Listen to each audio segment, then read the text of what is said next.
O'rta asr sharq madaniyati va adabiyotining buyuk namoyandasi Zahiriddin Muhammad Bobur 1483-yil 14 fevralda Andijonda tug'ildi. Otasi Umar Shayx Mirzo Temuriylar avlodidan bo'lib, Farg'ona viloyatining hokimi bo'lgan. Otasi Umar Shayx Mirzo 1495-yilda vafot etgach, 12 yoshida uning o'rniga taxtga o'tirdi. Shiddatli saroy kurashlari girdobida qolib, biror bir madrasani ham tugatishga imkoni va fursati bo'lmasa-da, adabiyot, nafis san'atning chinakam shaydosi bo'lib yetishdi. Bobur jahonga mashhur Boburnoma asarini yaratdi. Unda Movaroun Nahr, Xuroson, Hindiston tarixi, xalqlari, urf-odatlari va an'analarini, tarixiy shaxslarni, mamlakat, tabiiy lavhalarini aks ettirdi. Bobur Xo'ja Ubaydulla Ahroning Volidai risolasini fors tilidan o'zbek tiliga tarjima qildi. Aruz, vasna va qofiya masalalariga mufassal asarini yozdi. Andijonni Shayboniyxon egallagach, Zahiriddin Muhammad Bobur Afg'onistonga ketishga majbur bo'ladi. 1503-yilda Qobul va G'aznani jangsiz qo'lga kiritadi.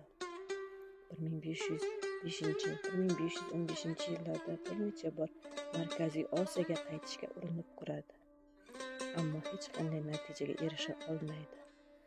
1519-1525 yillarda Hindistonni qo'lga kiritadi va yangi mustahkam davlat Boburiylar nomini oladi va 300 yildan ortiq hukmronlik qiladi. Bobur 1530-yilning 26 dekabrida Hindistonning Agra shahrida o'zi bunyod etgan go'zal maskan Zafarshon chorbog'ida vafot etadi. Bobur Hindistonda katta hajmdagi davlat ishlari bilan bir qatorda o'zining adabiy, badiiy faoliyatini ham davom ettiradi. 1503-yilda Xatti Boburiyni yaratadi. 1521-yilda Mubayni al-Zakovat,